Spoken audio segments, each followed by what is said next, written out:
Meus amigos e minhas amigas. Então hoje nós vamos conversar um pouquinho, vamos começar aqui uma grande caminhada até o fim do ano com esses vídeos para vocês que estão acompanhando. Então a gente vamos conversar sobre a vida e a pregação de Jesus até o fim do ano. E a gente vai começar então com a Palestina no tempo de Jesus. Como é que era a Palestina no tempo de Jesus? Os problemas. Diante desses problemas, a gente vai ver a prática. Como é que era a prática libertadora de Jesus? Jesus teve uma prática. E dentro dessa prática, como é que ele fez? Ele fez tudo sozinho? Não, ele montou grupos. Ele trabalhou com vários grupos, né, na época dele lá. E como hoje também ninguém faz nada sozinho. E depois nós vamos ver aqui no quinto vídeo, Jesus e os evangelhos sinóticos. O que os evangelhos falaram de Jesus. Depois nós vamos ver o Jesus histórico e o Cristo da fé. E depois nós vamos ver também como é que as primeiras comunidades cristãs refletiam sobre Jesus. E também as comunidades cristãs da segunda geração e da terceira geração. E o que o Apocalipse falou de Jesus.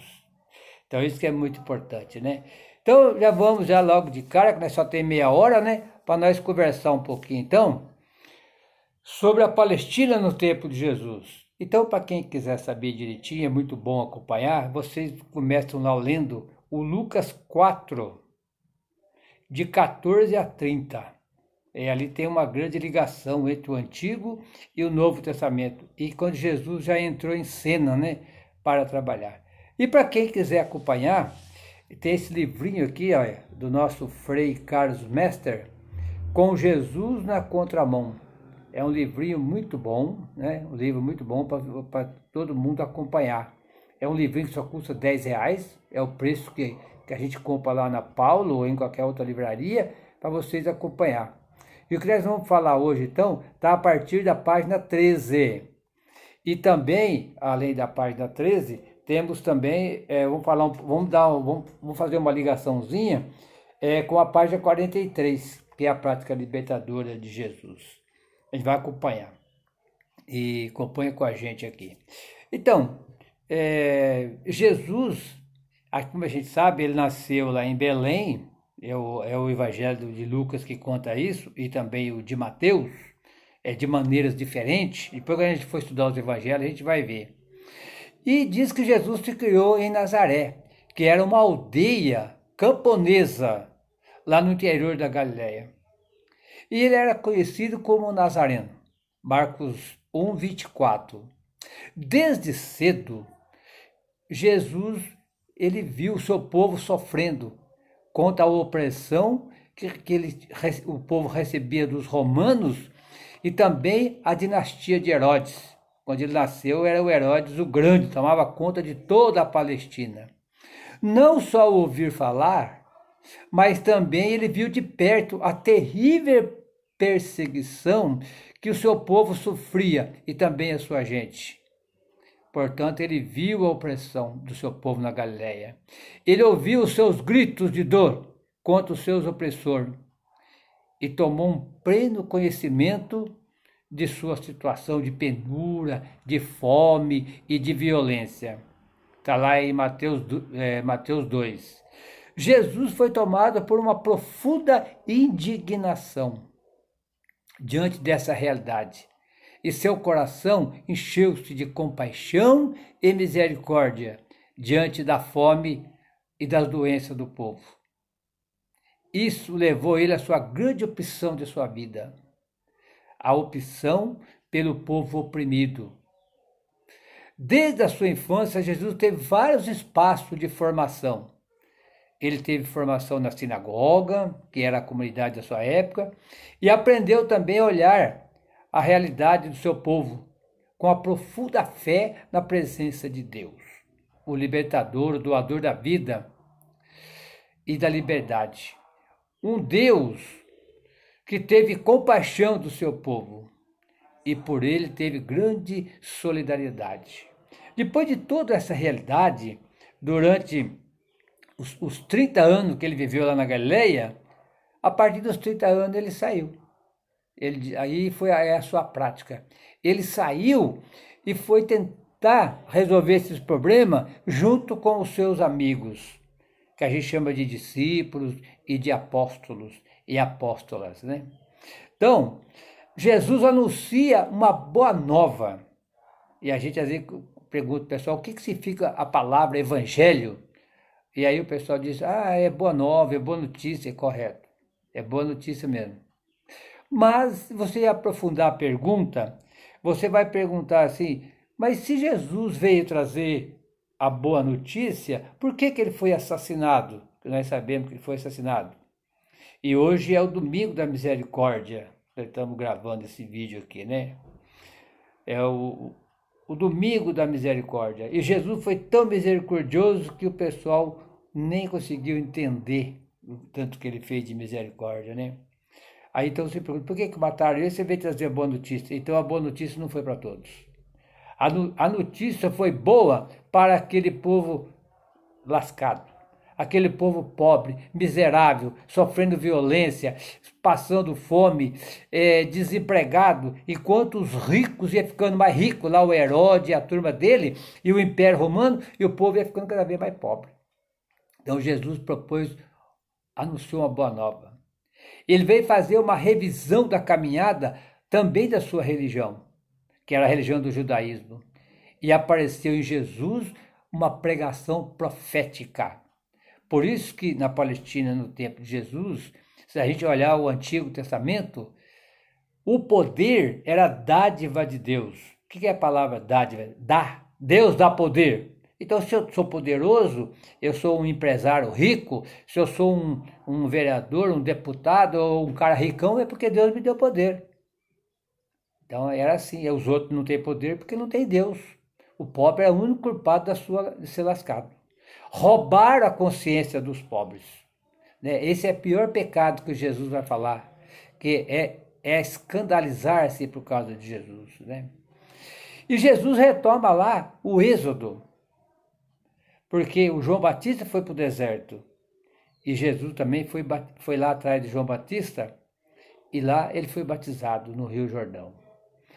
E para nós ir caminhando um pouquinho mais aqui sobre então a prática libertadora, a gente tem umas folhas aqui que a gente manda também para os grupos e para o pessoal poder acompanhar com a gente. Aí vem uma pergunta nessa prática libertadora de Jesus, quem é Jesus para mim? Quem é Jesus para nós? Quem é Jesus para o mundo? Aí, como Jesus foi apresentado, qual é a ideia que nós temos de Jesus? Certo dia, então, Jesus reuniu os seus discípulos e perguntou, né? Está lá em Marcos, capítulo 8, 27 ao 33, e também em Mateus, capítulo 16, versículo 21 a 23. Ele perguntou assim, quem diz o povo que sou eu? Aí um diz, que o senhor é o João Batista, que o senhor é o Elias, ou um dos profetas. Eles pensaram e foram respondendo, né? Aí Jesus perguntou, e vocês? Quem vocês dizem que eu sou? Pedro tomou a palavra e disse, o senhor é o Messias, o Filho de Deus vivo. Pessoal, aqui começa então a história de Jesus. Ser Messias significava aquele grande profeta anunciado pelo profeta Isaías, anunciado pelos profetas, vários profetas, inclusive até o profeta Amós, que ele fala do dia de Javé.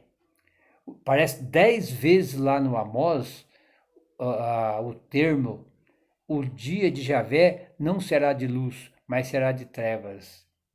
E Jesus, então, foi chamado o grande profeta da sua época.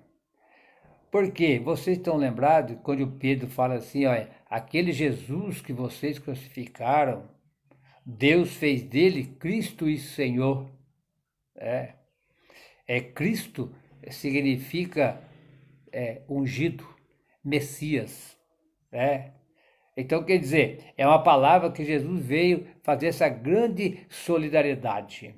E qual que foi a sua prática? Ele trocou completamente a sua prática. A prática na época do Antigo Testamento, na época da sua mãe, do seu pai, era poder, era Deus que dava. Agora Jesus falou, não, o poder é serviço. Então, quem quer ser poderoso, vamos trabalhar. E ele nasceu pobre e viveu pobre e morreu numa cruz. Né? Aí tem muita gente que não gosta que a gente fala essas coisas, né? Fica se mexendo, né? Parece que não é aquilo que eu quero quando fala de pobre. Não, pessoal. Mas Jesus não abandonou também o rico. Jesus amou o rico. Jesus amou todo mundo. Jesus amou o preto, o branco, o japonês, o ladrão, o corrupto, quem rouba a gente. Ele perdoou todo mundo. Ele amou todo mundo. Ele veio para que todos tenham vida, e vida em abundância. Fala lá em João 10:10, né? Então é para todos.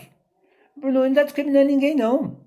E se nós ver lá nos evangelhos, tem várias partes que ele vai junto com o rico. Olha, ele curou o empregado do centurião romano. Ele foi comer na casa de Zaqueu, que era um homem muito rico. Então, Jesus comeu na casa do ladrão. Pois é. Ele foi lá e naquele dia o ladrão mudou de vida. Viu que bonito? A importância da Jesus. Eu queria colocar um parênteses aqui. Na época do João Paulo II, não sei, agora é São João Paulo II, o Papa, ele contou uma história, né? Que agora só não me lembro o país. Que tinha uma senhora que toda quarta-feira ela ia visitar um preso que estava lá. E ela levava comida, levava carinho, abraçava ele, beijava, meu filho, meu querido. Mas o pessoal achou que essa senhora é muito idosa, né, para ser filho, para ter um filho desse tamanho aqui. Será que é filho dela mesmo? E passou muitos anos, 10 anos ela cuidando desse menino. Aí um dia o carcereiro perguntou para ela assim: ô minha senhora, esse menino, esse que está preso aqui, é seu filho? Ela falou: não, esse aqui é o assassino do meu filho. E eu assumi ele como meu filho. Olha, pessoal, tamanha misericórdia, hein? Aí a gente fica até arrepiado. E acontece isso mesmo na face da terra, né? Também aquela história lá da irmã Dulce, que eu já contei em outros vídeos. Ela saiu pela rua de Salvador pedindo ajuda para os pobres. E ela pedia ajuda para um, para outro, porque o poder econômico quer que o pobre fique mais pobre, tá? E o rico mais rico, certo? E pode se esquecer disso. Se nós não viver a nossa solidariedade, se nós não fazer a nossa parte, não vai mudar, não. Não, fica tranquilo, vote em quem você quiser, não vai mudar nada, não. Certo? Porque aqui tem que começar de nós, cristãos. Nós temos que seguir Jesus. Olha, o Jesus que veio para os pobres e os miseráveis e para todo mundo. Mas por que o pobre aparece mais aqui? Porque o pobre é mais vulnerável, o pobre é mais sofrido. A irmã Dulce chegou num homem muito rico e diz: meu querido, eu estou pedindo uma ajuda para os meus pobres que estão doentes, não tem lugar de ficar, estão lá no barracão. O cara escarrou, pá, cuspiu na cara dela o catarro. Ela pegou o manto, limpou o catarro e disse assim: meu filho, muito obrigado pelo que o senhor fez. Esse escarro foi para mim. Mas o que o senhor vai fazer pelos meus pobres? O homem começou a chorar e pediu perdão e abraçou ela. E ele construiu um hospital para os pobres lá em Salvador. Olha que maravilha! Então Jesus fez assim. Essa mulher realmente era uma cristã. Essa outra também que cuida do assassino do filho dela, essa é uma cristã. Agora, quando a gente passa por uma dificuldade tão grande, né? Aí a gente às vezes esquece de Deus. Que aí estão passando agora a pandemia.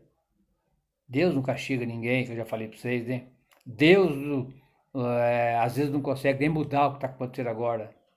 Mas porque é culpa do ser humano. Mas Deus vê o passado, Deus vê o presente e Deus sabe do futuro. Só que Ele respeita nós, seres humanos. Nós faz o que nós quiser, não é verdade? Então, voltando aqui, Jesus e os pobres. Então, a preocupação dos evangelhos, tanto de Mateus e de Lucas, foi colocar lá, apresentar Jesus como aquele que veio refazer a história. Quando a gente for estudar o Jesus dos evangelhos, vamos pegar lá e vou fazer uma comparação para vocês aqui no vídeo, que os evangelhos não quer contar a história, não quer fazer uma biografia de Jesus. Não. Os evangelhos pegam a história. Os evangelhos pegam a memória da que aconteceu e transforma isso em catequese. Então o fato aconteceu, o fato foi vivido, o fato foi contado, é memória, e depois o fato foi escrito. Se você quiser saber bem vamos supor assim, esse processo, vocês olham lá a primeira carta de João, capítulo 1, versículo de 1 a 4. O discípulo fala, eu vi o quê? Aquele que me deu vida. E agora eu sou testemunha daquele que deu vida. E por isso estou escrevendo. Porque eu quero que todo mundo acompanhe isso. Igual o evangelho de hoje, nós escutamos também, né? Então, nós já vimos, Jesus foi marcado, né, por uma tragédia na vida dele, quando ele era pequeno. Violência, nós já vimos, né? Gente que morria. E ele foi trabalhar na profissão do seu pai José, que é o pai adotivo dele. E ele aprendeu a profissão de carpinteiro. E lá na profissão de carpinteiro, ele fazia cadeira, fazia mesa. Como é que era esse Jesus, né? Fazia mesa, tratava as pessoas. E ele ganhava o seu pão de cada dia fazendo isso. E qual foi a escola que ele aprendeu todas essas coisas bonitas que ele falava, né? É a escola como de todas as crianças da sua época, né? Os seus primeiros pais foram os professores. E depois o pai ser professor, foi lá, ele levava ele na sinagoga. E lá ele aprendeu a história do seu povo. É o Lucas 4, que eu falei para vocês, de 14 a 30. Lá vai aparecer bem isso aí, né? E a situação dos pobres, né? Sua fé, seu sofrimento, sua luta, a Bíblia e os Salmos, a oração, o contato com Deus, tudo isso aí Jesus aprendeu lá na sinagoga. É que nós aprendemos também hoje nas comunidades, que a gente chama as comunidades de Jesus, né? E Jesus acolhe e defende a vida dos pobres. Eu vou deixar para vocês aqui também como referência Mateus, capítulo 19, tá? Versículo de 13 a 15, que diz assim, ó, que as crianças queriam entrar no templo lá, para que Jesus, as mães levaram, né, para que Jesus tocasse nas crianças e rezasse, e os discípulos não deixaram. Ele falou, deixe que as crianças venham até a mim. E ele rezou pela criança, tocou, abraçou, beijou. Olha que bonito. É uma nova experiência de Deus. Jesus acolhe, defende a vida dos pequenos e crianças. Quando a Bíblia fala pequenos, aqui nos evangelhos, está falando dos pobres, do cara que não tem nada, miserável, mas tá doente. Olha, aquele que está doente, que não tem médico, está passando fome, leproso. E Jesus está falando desses pequenos, mas também está falando de criança também. Essa nova experiência de Deus marcou profundo a sua vida. E ele teve novos olhos para olhar a realidade, que nós não tem hoje às vezes, né? Nós fica falando, quando você começa a falar de viver em comunidade, falar de viver o amor, falar de ver a partilha, falar que todo mundo tem direito a isso, alguém chama você de socialismo, de comunismo, e às vezes quem chama nem sabe o que é comunismo, nem sabe o que é socialismo, porque o comunismo que tem agora na China não tem nada a ver. Esse comunismo aí é comunismo pior do que o capitalismo ainda. E outros países também, que no caso do Irã, não tem nada a ver não. Tem que estudar para a gente saber, tá, meus irmãos? E aprofundar o que é comunismo. Não, Jesus ensinou é comunidade. Vocês viram a primeira leitura, e hoje, né, do domingo, né? E hoje é o dia 19 de abril, nós estamos aqui no Evangelho de Mateus, mas estamos no tempo pascal. A primeira leitura fala no livro do Atos dos Apóstolos, capítulo 2, versículo 42 ao 47. Os apóstolos vivia a partilha. Primeiro de tudo, eles viviam o ensinamento. Lá no versículo 42, eles se reuniam para ouvir os ensinamentos dos apóstolos. Viviam a comunhão fraterna entre eles, né? Vendia todos os seus bens, e colocava na comunidade, e eles rezavam junto. Então, pessoal, Jesus veio colocar essa nova realidade. No Antigo Testamento, Deus é chamado de Pai apenas 15 vezes. No Novo Testamento, Jesus é chamado de Pai 245 vezes. O que significa isso? Aprenda que Deus é Pai, que Deus é papaizinho, que Deus é o Adonai, Deus é Yahvé. E o Yahvé está para o lado de quem precisa. Aí você fala, mas por que fala tanto em pobre? Por que isso? Fala tanto em pobre, fala também no rico. Olha, pessoal, vamos dar um exemplo. Se você tem 3 filhos, você é uma mãe, um pai, e tem 2 filhos lá que tá bom, tá saudável, tá trabalhando, tá estudando, e tem um que a cabecinha meia dura, vai pro lado, vai pra balada, não quer trabalhar, às vezes vai até pro perigo da droga. Quem que o pai e a mãe vai cuidar mais? Do mais pobre, porque é filho também. Os outros 2 tá bom, tá ótimo, estão trabalhando, mas vamos cuidar mais do mais pobre. Então Jesus chamou 245 vezes, né, Deus de Pai. Quer dizer, o Pai é aquele que veio cuidar dos seus filhos. Pessoal, eu queria tomar aqui com vocês agora o texto, seguindo esse aqui, tá? Seguindo esse aqui, eu vou até pegar aqui já, e para mim retomar com vocês, né? Que é a história do jovem rico. Eu já deixei separado aqui, do jovem rico. E vai dizer assim, ó, logo em seguida aqui, ó, a partir do versículo 16. O moço rico chegou até Jesus e disse, bom mestre, o que eu devo fazer para entrar na vida eterna? Isso aqui é a prática libertadora de Jesus, né? Jesus falou, por que você me chama de bom? Só um é bom, que é Deus. Aí perguntou para ele, você segue os mandamentos? Eu sigo desde pequeno. Aí ele perguntou a Jesus, mas quais são os mandamentos? E Jesus fala para ele 6 mandamentos. Eu coloquei 6, aqui 6, meia dúzia, tá? 6 mandamentos que Jesus cita para ele, que nenhum fala de Deus, que nenhum fala de igreja, que nenhum fala de contato com Deus. Ele fala de viver em comunidade. Eu vou retomar para vocês aqui. Ele fala assim, qual que é os mandamentos? Jesus falou para ele assim, olha, não cometa adultério. Aliás, não mate. 1. Não cometa adultério. 2. Não roube. Não roube. 3. Não levanta falso testemunho. 4. Honra teu pai e sua mãe. 5. E ama o seu próximo como a ti mesmo. Tá vendo? Não mate. Tem a ver com a sociedade. É violência. Não cometa adultério. Aqui, pessoal, adultério aqui não é sair com outra mulher e sair com outro homem, não. Também, né? Também. Mas aqui adultério é roubar, é corrupção. É corromper o projeto de Deus, de ladrão. Não levante falso testemunho. Olha, quantas vezes o judiciário pega uma pessoa inocente, aí põe preso e larga o ladrão solto.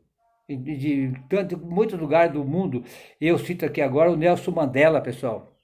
Nós estamos ficando um pouquinho de tempo aqui dentro de casa, nós estamos achando ruim, né? Mas a gente pode sair um pouquinho na rua, tomar um sol, pode ir ali comprar uma banana. O Nelson Mandela ficou 27 anos no presídio.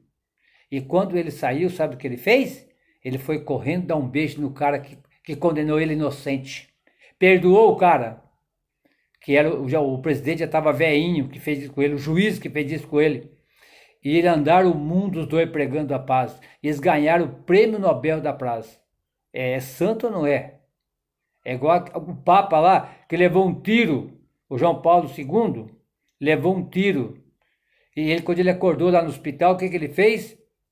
E a primeira coisa, eu vou perdoar aquele cara violento que fez comigo. Depois ele confessou o cara e perdoou para sempre. Fala a verdade? Isso não é uma grande misericórdia? Aí depois ele diz que honrar o pai e mãe, que significa o respeito pelo pai e sua mãe, respeito por toda a sociedade, né?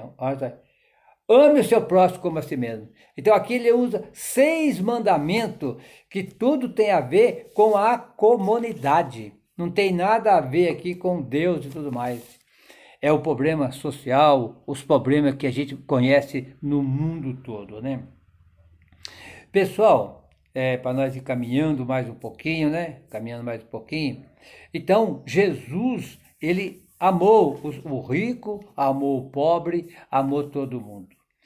E eu queria tomar com vocês aqui rapidinho, que só ainda falta 5 minutos, é o Evangelho de Marcos, capítulo 1, né?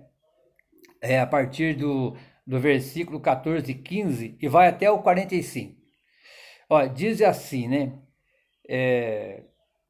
Quando João Batista foi preso, Jesus voltou para a Galiléia com a força do Espírito e diz: mude de vida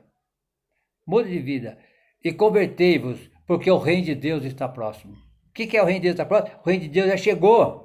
O reino de Deus está no meio de nós. Essa é a prática libertadora de Jesus. E ele começa aqui, pessoal, agora vamos a partir do versículo 16 até o 45. Eu vou pegar por parte para vocês aqui rapidinho, que só falta 4 minutos, 3 minutos. Ó, o Marcos 1, de 16 a 20, fala criar comunidade. A primeira coisa que Jesus faz é chamar as pessoas para segui-lo. O primeiro objetivo da missão é congregar pessoas. Então ninguém faz nada sozinho. O segundo, 21 a 22, despertar a consciência crítica. Então, quer dizer, a missão é contribuir para que o povo aprenda a pensar. Terceiro, 23 a 28, tudo é capítulo 1. Combater o mal, o poder do mal. Quer dizer, expulsar o demônio. Quanto demônio está por aí hoje? O assalto, violência, tiro, esse vírus que está aí agora e tudo mais. O versículo 29 a 34, restaurar a vida para o serviço. Jesus curou a sogra de Pedro e ela levantou e foi cuidar de Jesus. O versículo 35, Jesus passava a noite rezando. A importância da oração. Jesus passava a noite rezando. É muito importante a celebração da palavra, comunhão, tudo que nós fazemos na comunidade. Não podemos perder essa parte, não. 36 ao 39, manter a consciência da missão. Os discípulos chegaram: Jesus, está todo mundo procurando o Senhor. Aonde o Senhor estava? Ele diz: vamos para outros lugares. Tá vendo? Agora nós temos até um vídeo aqui para nós mandar para todo lugar. Faça alguma coisa também. Então, vamos para outro lugar. Tem gente precisando de nós também. E depois, pessoal, eu falei do 36 ao 39. Do 40 a 45, chegou lá um leproso e disse: Senhor, se tu que de longe, né, porque é leproso, pega, que nem agora o coronavírus, tá? Ele fica de longe. Se o senhor quiser, o senhor pode me curar. Jesus falou: eu quero.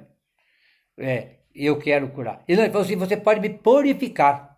Aí não é curar, não, purificar. Jesus falou: eu quero, fique purificado. E quando ele saiu, ele estava purificado. Agora apresente-se ao sacerdote, para você dizer que você está curado mesmo. Então, meus irmãos e minhas irmãs, olha aqui a importância, é reintegrar os marginalizados na convivência. Jesus cura o leproso. E olha, aqui, pessoal, quando eu estava falando para vocês a questão da purificação, porque ele era marginalizado 2 vezes. Ele era doente, porque estava leproso, e ao mesmo tempo também ele estava lascado com a lepra. Então, tudo de bom, fica com Deus. Nós já estamos terminando aqui o nosso tempo, né? Então, Ele curou e reintegrou, ele fez duas coisas. O cara não era reintegrado. Então, todo mundo, até o próximo encontro, que a gente vai retomar de novo aqui a prática libertadora de Jesus e passar para os movimentos populares na época de Jesus. Um grande abraço a todos e que Deus nos dá. Agora vamos começar o tempo pascal. Até lá, se Deus quiser.